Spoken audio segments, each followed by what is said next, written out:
أنفسنا ومن سيئات أعمالنا من يهده الله فلا مضل له ومن يضلله فلا هادي له ونشهد أن لا إله إلا الله وحده لا شريك له ونشهد أن سيدنا وسندنا وحبيبنا ومولانا محمدا عبده ورسوله صلى الله تعالى عليه وعلى آله وأصحابه أجمعين أما بعد فأعوذ بالله من الشيطان الرجيم بسم الله الرحمن الرحيم سبحان الذي أسرى بعبده ليلا من المسجد الحرام إلى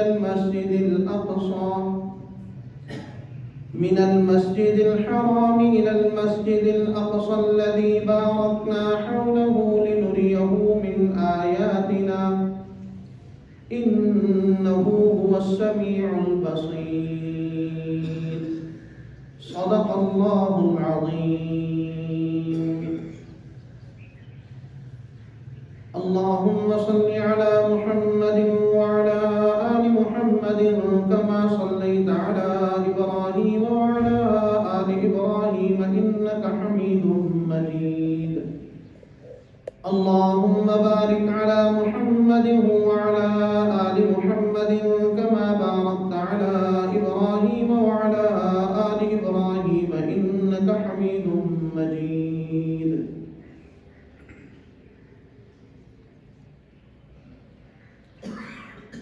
واجب الاحترام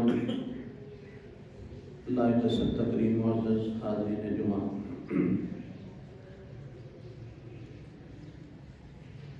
گزشتہ 2 جمعوں سے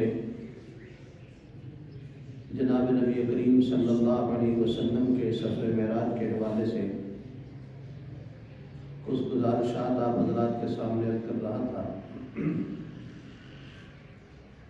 کہ حضور اقدس صلی اللہ علیہ وسلم نے اس سفر میں مختلف قسم کے احوال لوگوں کے مختلف اعمال کے اعتبار سے مشاہدہ فرمائے کہ جس عمل صالح کا جو اجر اور ثواب ہوگا وہ بھی دیکھا اور اعمال بد کی سزائیں بھی دیکھیں، اور انہیں ہمارے سامنے بیان کرنے کا مقصد بھی یہی تھا کہ ہم اعمال صالحہ کے بجا لانے کی کوشش کریں اور اعمال سیئہ سے بچنے کی کوشش بھی کریں۔ حضور اقدس صلی اللہ علیہ وسلم اس سفر معراج کے دوران ایک موقع پر فرمایا کہ میں نے کچھ لوگوں کو دیکھا کہ جن کے ناخن آہنی تھے، لوہے کے تھے، اور وہ بڑے بڑے ناخنوں کے ساتھ اپنے رخساروں کا، اپنے جسم کا گوشت نوچ رہے تھے، کاٹ کے کھینچ کر اسے کھا رہے تھے۔ کیسا ہے بدناک منظر ہوگا۔ اور اس کیفیت کو دیکھنے کے بعد حضرت جبریل سے پوچھا کہ جبریل یہ کون لوگ ہیں؟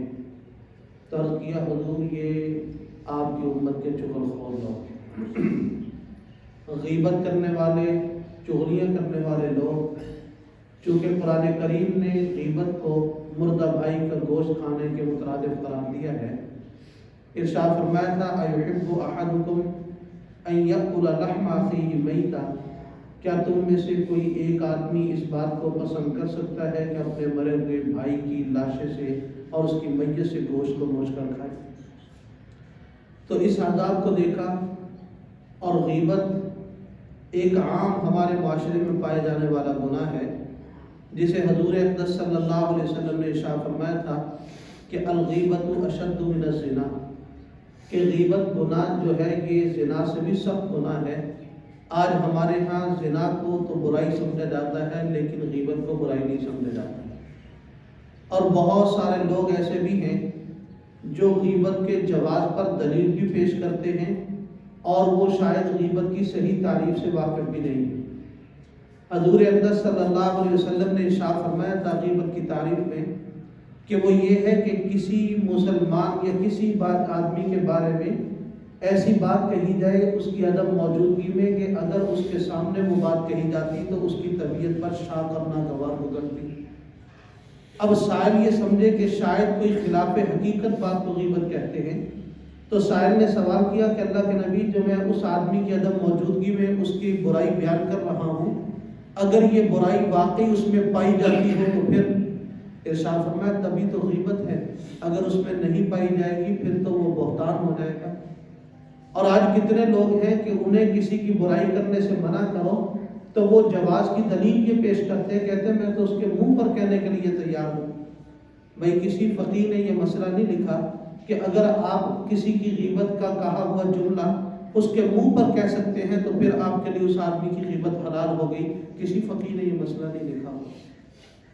تو سخت عذاب ہے، سخت گناہ ہے، اور پھر یہ حقوق العباد سے متعلق ہے۔ جب تک اس آدمی تک وہ خبر پہنچ گئی تو اب وہ حقوق العباد سے متعلق ہوگی۔ تو جو چیز حقوق العباد سے متعلق ہے دنیا میں یا اس کی معافی ہوتی ہے یا تلافی ہوتی ہے، تو اس لیے یہ سخت ترین گناہ ہے۔ حضور اقدس صلی اللہ علیہ وسلم نے جو سفر معراج میں اس گناہ کے مرتکب افراد کی سزا دیکھی وہ ہمارے لیے ایک عبرت ہے، ہمارے لیے سیکھنے کی چیز ہے۔ اور اسی طرح پر حضور اقدس صلی اللہ علیہ وسلم نے ایک آدمی کو دیکھا کہ اس کے پاس ایک لکڑیوں کا بہت بڑا گٹھا ہے، اب وہ اسے اٹھانے کی کوشش کرتا ہے تو اس سے اٹھا نہیں پا رہا اس کو۔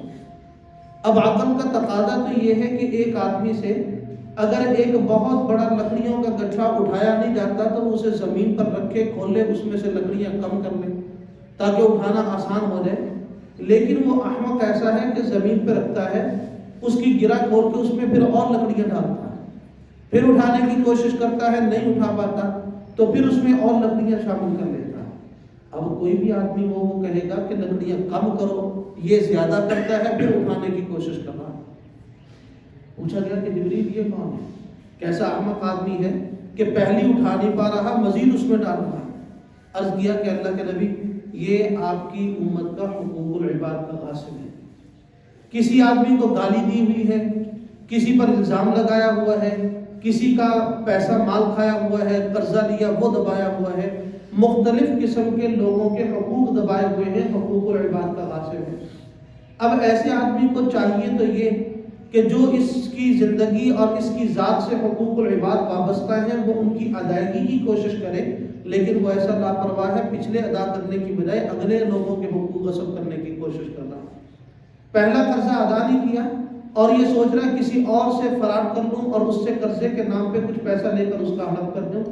کسی آدمی سے تجارت میں پیسہ ڈالنے کے لیے کہا، اس کا مال ہڑپ کر گیا۔ کسی آدمی سے قرضہ لیا اور نیت یہ تھی کہ واپس نہیں کروں گا۔ پہلے کسی آدمی کو گالی دی ہوئی ہے، اس سے معافی نہیں مانگی، پھر کسی اور کو بھی ساتھ میں گالی دے دی۔ ایک لڑائی کی ابھی معافی تلافی نہیں ہوئی، کسی اور کے ساتھ لڑائی کر لی۔ اب یہ دنیا میں بجائے اس کے کہ حقوق میں کمی کرتا چلا جائے، یہ حقوق العباد کو اپنے اوپر مسلط کرنے میں زیادتی کرتا چلا جا رہا ہے۔ اور اسی طرح کے آدمی کے بارے میں حضور اقدس صلی اللہ علیہ وسلم نے ارشاد فرمایا تھا کہ قیامت کے دن ایک بندہ لایا جائے گا، اس کے پاس بہت سارے نیک اعمال ہوں گے۔ اب وہ جب میزان عدل پر آئے گا تو اس کے نیک اعمال بھی اس کے ساتھ ہوں گے، لیکن جن لوگوں کے دنیا میں حقوق غصب کر چکا وہ اہل حق بھی اپنا حق لینے کے لیے پہنچ جائیں گے۔ کسی کو گالی دی ہوئی، کسی کا قرضہ کھایا ہوا، کسی کا مال دبایا ہوا، مختلف قسم کے معاملات ہوں گے۔ تو ایک آدمی کہے گا جی میرا یہ حق ہے، تو اس حق کے بدلے میں وہاں ظاہر ہے یہ روپیہ، یہ ڈالر، یہ ریال، یہ درہم، دنانیر، یہ کرنسیاں نہیں چلیں گی، وہاں تو نیکی کی کرنسی چلے گی۔ تو اس کی نیکیاں لے کر جن لوگوں کے حقوق دبا رکھے ان کو دی دیں گی، اور پھر ایسا بھی وقت آ جائے گا کہ اس کی ساری نیکیاں ختم ہو جائیں گی اور حقوق لینے والے بھی کھڑے ہوں گے۔ پھر ان لوگوں کے گناہ لے کر اس آدمی کے سر ڈال دیے جائیں گے اور اپنی نیکیاں ان کو دے کر ان کے گناہ اپنے سر لے کر یہ آدمی جہنم کا مستحق ٹھہرے گا، جہنم میں ڈال دیا جائے گا۔ دنیا میں جس آدمی کو زندگی ایک بہت قیمتی موقع ہے، ایک بہت یوں کہہ لیجیے سنہری چانس ہے کہ زندگی میں اپنے معاملات کو ٹھیک کر لیا جائے، اپنے معاملات کی درستگی کر لی جائے، اگر حقوق العباد ہیں یہ ادا کر لیے جائیں، یہ معافی مانگ لی جائے، تاکہ قیامت کے دن اس شرمندگی کا منہ نہ دیکھنا پڑے اور اس عذاب کا سامنا نہ کرنا پڑے جو جناب رسول اللہ صلی اللہ علیہ وسلم شب معراج میں دیکھ کر آئے۔ اسی طرح آگے کچھ لوگ دیکھیں کہ کینچیوں کے ساتھ لوہے کی کینچیاں لے کر ان کی زبان کاٹی جا رہی ہے، ان کے ہونٹ کاٹے جا رہے ہیں۔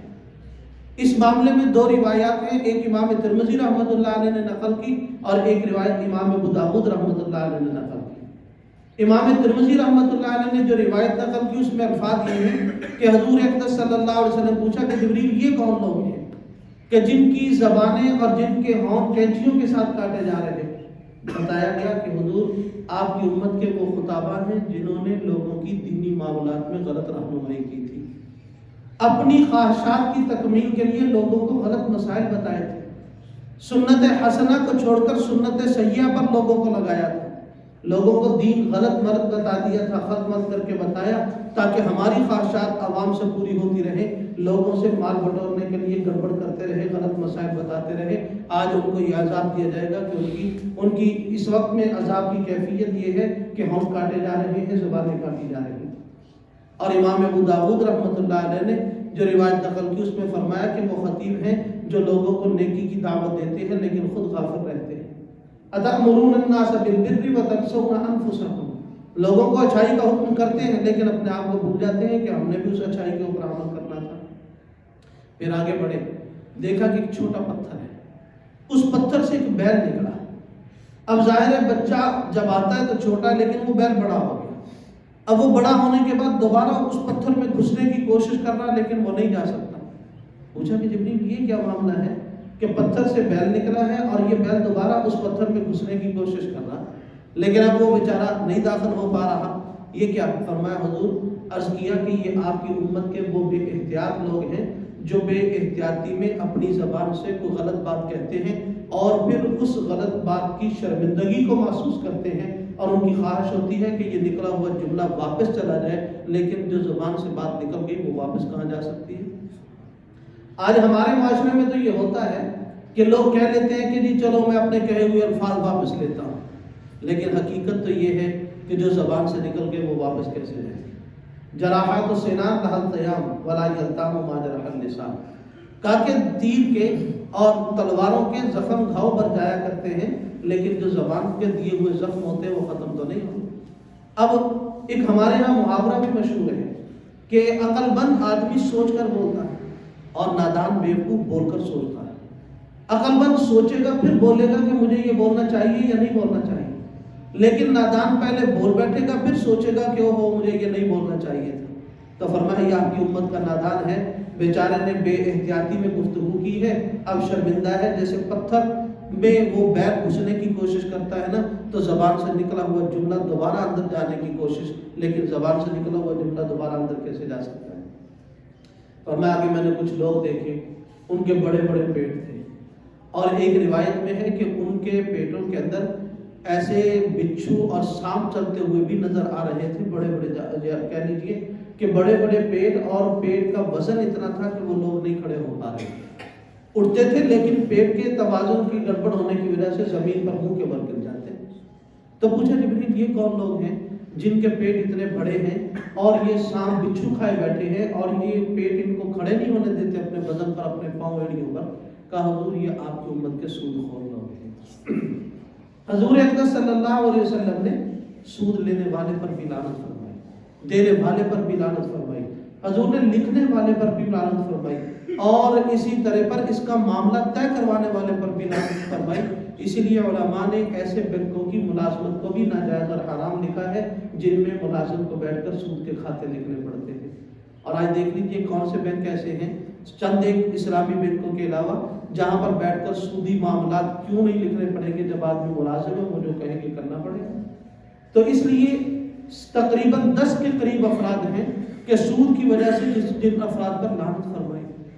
اور ایک عجیب جملہ ارشاد فرمایا، بہت سخت جملہ تھا، ارشاد فرمایا کہ سود کے 36 درجے ہیں جن میں سے سب سے کم درجے کا گناہ اتنا ہے کہ انسان اپنی ماں کے ساتھ بدکاری اور زنا کر لے۔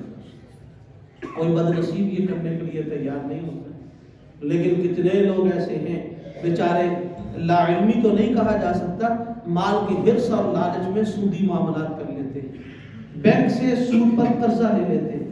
خدا کی قسم جتنے بھی لوگ ایسے دیکھے وہ قرضے کی دلدل میں پھنستے ہوئے اور مقروض مرتے ہوئے دیکھے، بینک کا قرضہ کبھی ادا ہوتا ہوا نہیں دیکھا۔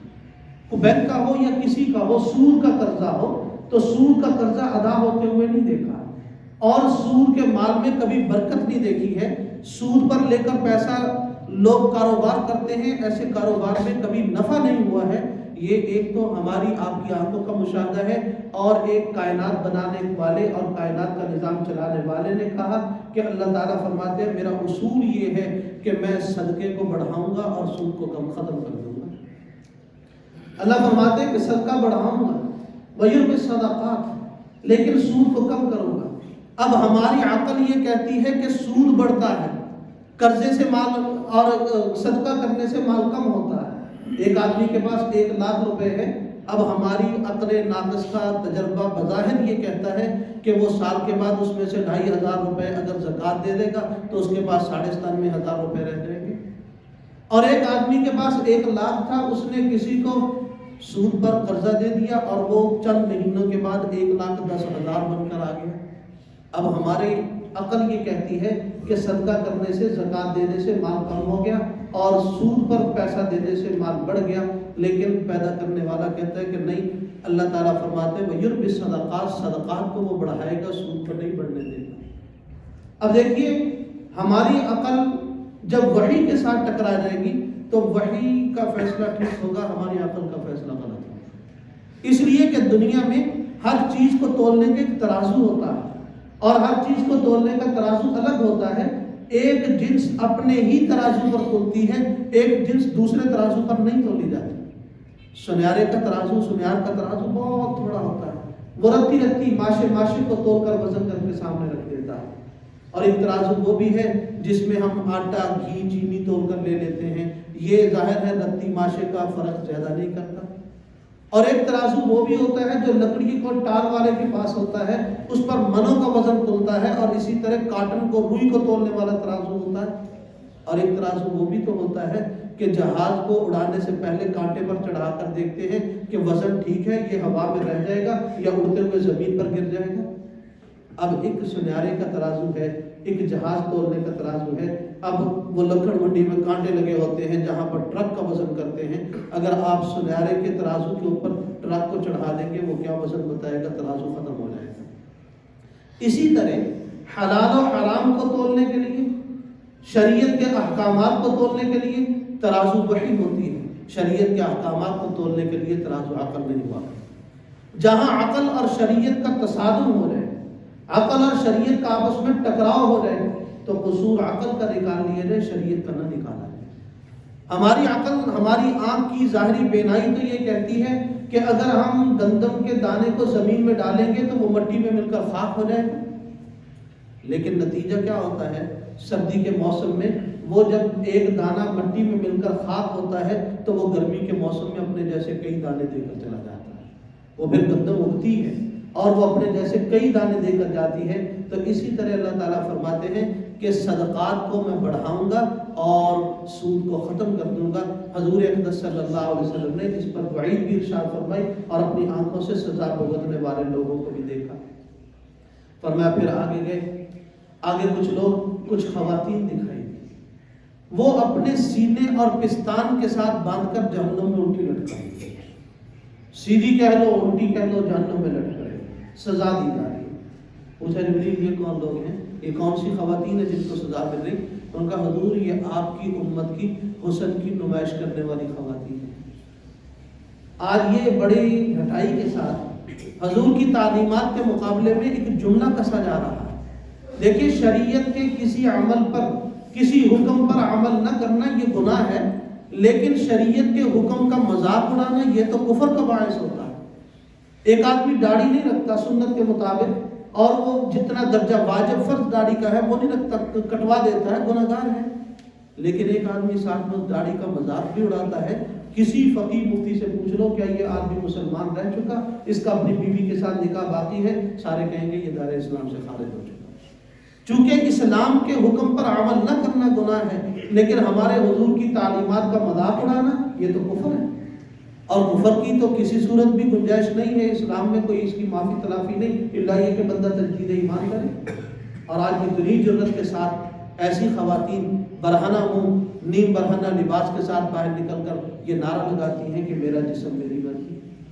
اگر تیرے جسم پر تیری مرضی چلتی تھی پھر تجھے میک اپ کرنے کی کیا ضرورت تھی؟ تیرا چہرہ تو تیری مرضی کے مطابق بن نہ سکا، اور تو نے میک اپ کر کے جو خوبصورتی مصنوعی طریقے سے اختیار کی ہے، کیا تیری یہ خواہش نہیں کہ تم مستقل اتنی خوبصورت ہو؟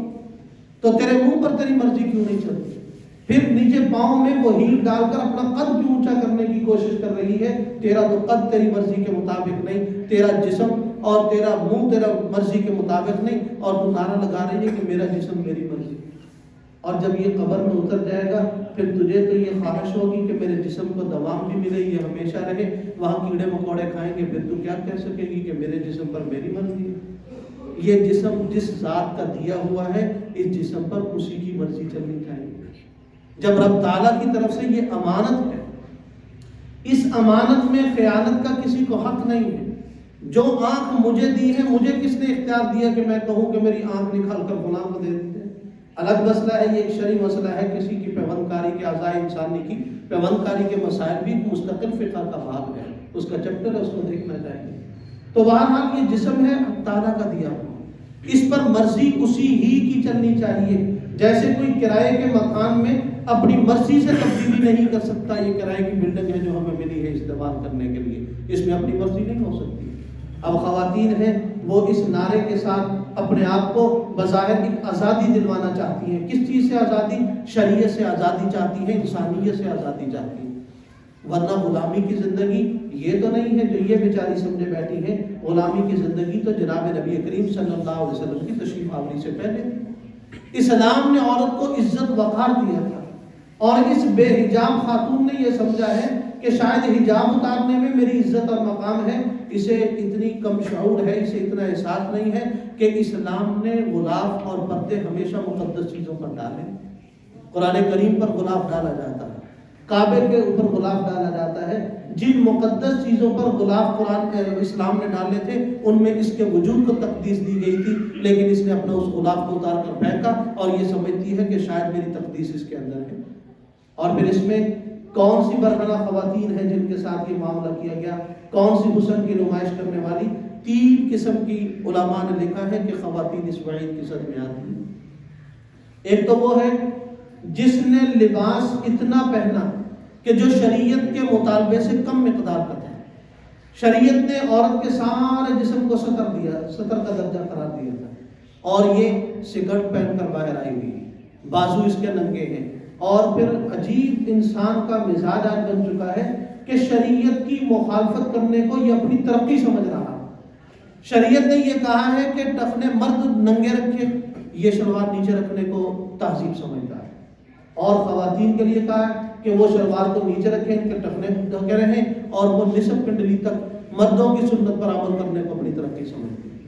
یعنی یہ کیسے الٹے زاویے قائم ہوئے کہ شریعت کی مخالفت کا نام ترقی، کہ ترقی اس کو کہتے ہیں کہ اللہ کی بات کے ساتھ بغاوت کی جائے، اللہ کے نبی کے فرمان کے مقابلے میں بغاوت کی جائے، اور پھر اپنے آپ کو سچا عشق رسول بھی کہا جائے۔ یہ منافقت تو کہی جا سکتی ہے، اس کو عشق رسول نہیں کہا جا سکتا۔ اب خواتین کی پنڈلیاں بھی ننگی ہیں، ان کے ٹخنے بھی ننگے ہیں، پاؤں ننگے ہیں، اور پھر بازو ننگے ہیں، اس قسم کا نیم برہنہ سا لباس پہن کر پھرتی ہیں، یہ بھی اس وعید کے اندر شامل ہوئی۔ اور دوسری وہ خواتین جنہوں نے جسم پر لباس تو پورا پہنا ہے، لیکن وہ لباس اتنا باریک ہے کہ ان کے اسباب زینت ظاہر ہو رہے ہیں۔ باریک لباس ہونے کی وجہ سے لباس کا ایک مقصد ستر پوشی بھی تو ہوتا ہے کہ ستر چھپے، اور انہوں نے ایسا لباس پہنا ہے کہ جس سے ان کا ستر نہیں چھپ رہا، تو یہ بھی اس نمائش حسن کی نمائش کرنے والی وعید میں شامل ہوں گی۔ اور تیسری وہ خواتین جنہوں نے باریک لباس تو نہیں پہنا، لباس تو موٹا پہنا ہے، لیکن اتنا ٹائٹ پہنا ہوا ہے کہ اس سے اسباب زینت ظاہر ہو رہے ہیں۔ پینٹ پتلون جینز وغیرہ پہنی ہوئی ہے اور وہ اتنی ٹائٹ ہے کہ جسم کے اعضاء ظاہر ہو رہے ہیں، تو اس کا کیا مقصد ہے؟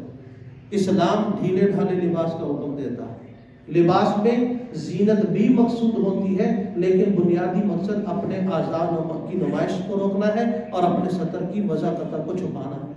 اگر وہ نہیں چھپتی تو لباس کا مقصد ختم ہو چکا ہے۔ تو اس لیے حضور اقدس صلی اللہ علیہ وسلم نے ایسی خواتین ان کو سمجھانا چاہیے، گھروں میں جا کے خواتین کو تبلیغ کرنی چاہیے کہ اپنے آپ کو شریعت کے سانچے میں ڈھالنے کی کوشش کریں، اور ایسی خواتین کے وہ جو بیچاری اسلام کے خلاف نعرے لگاتی پھرتی ہیں ان کے نعروں سے بالکل دور رہنا چاہیے۔ اور آگے چل کے حضور اکرم صلی اللہ علیہ وسلم فرماتے ہیں ایک عجیب ٹھنڈی سرد ہوا اور خوشبودار محسوس ہوئی، اور اس میں کچھ آوازیں بھی تھیں۔ میں نے جبریل سے پوچھا کہ یہ خوشگوار ہوا ہے جو جسم کے ایک ایک مسام میں داخل ہو رہی ہے، یعنی ایک ایک مسام پہ اثر انداز ہو رہی ہے، اور کچھ آوازیں بھی اچھی مل رہی ہیں سننے کو، اور خوشبو بھی اس میں کستوری جیسی ہے، کیا ہے؟ کہا حضور یہ جنت کی ہوا آ رہی ہے۔ اور آواز کیا ہے؟ وہ جنت کہہ رہی ہے کہ یا رب میرے وعدے کو پورا کر لیا جائے، میرے وعدے کو نبھا دیا جائے، کہ میرے اندر بہت سارے بالا خانے اور استبرق، سندس، ریشم کے لباس اپنی کثرت کو پہنچ رہے ہیں، استعمال کرنے والے بھی دے دیے گئے، یعنی انسان ہے، مسلمان ہیں جو اس کا استعمال کریں۔ تو فرمایا کہ اللہ تعالیٰ ان سے فرماتے ہیں کہ ہر مومن، ہر مومنہ، ہر مسلم، ہر مسلمہ، اور وہ جس نے میری ذات و صفات میں کسی کو شریک نہیں ٹھہرایا، میرا تیرے ساتھ وعدہ ہے کہ میں تیرے اندر داخل کروں گا۔ تو جنت اس وعدے پر خوشی کا اظہار کرتی ہے۔ آگے گئے تو دیکھا کہ جہنم کی وہ بدبودار ہوا، اور اسی طرح اس کا کہہ لیجیے سیک، اور اس کی ایک لپٹ ہوا کی اور بدبو اس کے ساتھ آ رہی۔ پوچھا، پہلے تو نہیں معلوم تھا یہ کیا ہے، تو پوچھنے پر بتایا گیا کہ یہ جہنم کی ایک لپٹ ہے، اور ایک آواز تھی۔ اس نے پوچھا یہ آواز کیا ہے؟ کہا تعالیٰ سے درخواست کر رہی ہے کہ میری زنجیریں اور میرے طوق بہت زیادہ ہو گئے، میرا عمق یعنی میری گہرائی بہت بڑھ گئی ہے، میرا بات کو کھائے جا رہا ہے، اتنی شدید تپش ہے، اب وہ لوگ میرے اندر بھیجے جائیں جن کا وعدہ ہے جلانا ہے مجھے۔ تو حق تعالیٰ نے فرمایا ہر مشرک، ہر مشرکہ، ہر کافر، ہر کافرہ، ہر جبار و عنید جو میرے احکامات کے مقابلے میں سر اٹھاتا ہے، میں اٹھا کے اس کو تیرے اندر بھیجوں گا۔ اور جہنم اس وعدے کے اوپر خوشی کا اظہار کر رہی ہے۔ اور میں آگے دیکھا کہ ایک بہت بڑی امتوں کا مشاہدہ بھی ہوا، انبیاء علیہ السلام کو بھی دیکھا گیا کہ وہ بہت سارے انبیاء تھے جن کے ساتھ چھوٹی چھوٹی امت۔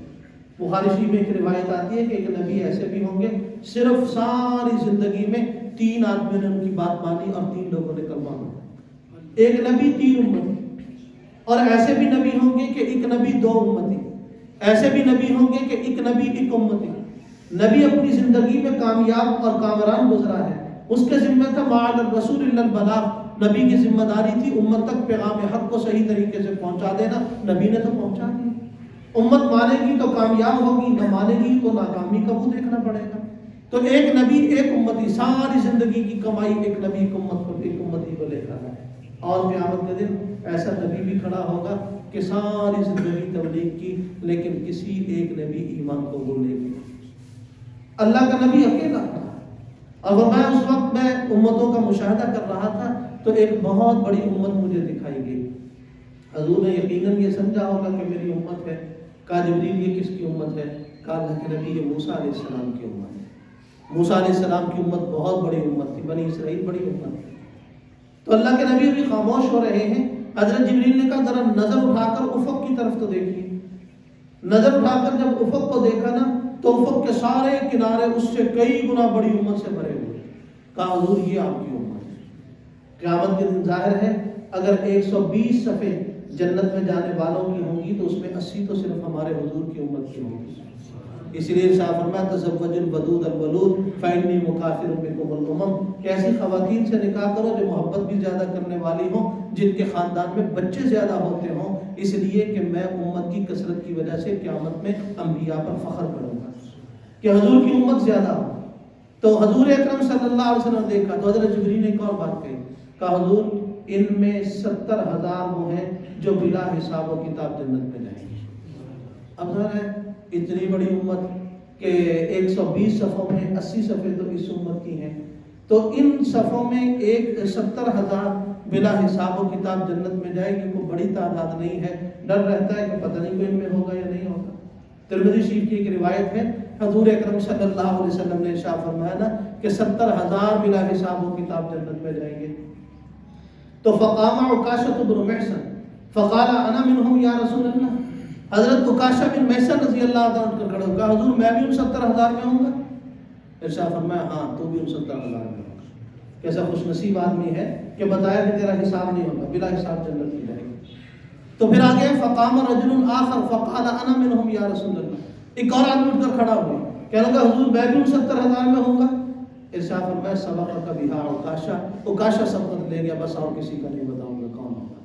تو بہرحال 70,000، تو ایک روایت میں ہے کہ ہر 1000 کے ساتھ 70,000 بھی ہوگا، لیکن حافظ ابن کثیر رحمۃ اللہ علیہ نے تفسیر ابن کثیر میں نقل کیا کہ وہ 70,000 ایسے مقبول بندے ہوں گے، اگرچہ حدیث میں ان کی اور بھی وضاحتیں ہیں، وقت نہیں کہ نقل کروں، فرمایا ایسے اللہ کے مقربین ہوں گے وہ 70,000 کہ ان میں سے ہر ایک کے ساتھ بھی 70,000 بلا حساب و کتاب جنت میں جائیں۔ اور پھر حضور اکرم صلی اللہ علیہ وسلم شاہ فرمایا کہ وَثَلَاثُ حَثَيَاتٍ مِّنْ حَثَيَاتِ رَبِّ، میرے رب 3 بک اس امت کے ایسے اٹھا کے نا بغیر حساب کے جنت میں جائیں۔ تو اللہ تعالیٰ بہت رحمت کا معاملہ فرمائیں گے۔ تو میں ذکر کر رہا تھا کہ حضور اکرم صلی اللہ علیہ وسلم نے ان سارے واقعات کو شب معراج میں دیکھا، اور اس کے بعد مسجد اقصی میں نزول فرمایا۔ انشاءاللہ باقی پھر عرض کروں گا۔ اللہ تعالیٰ حضور کی عظمت سمجھے۔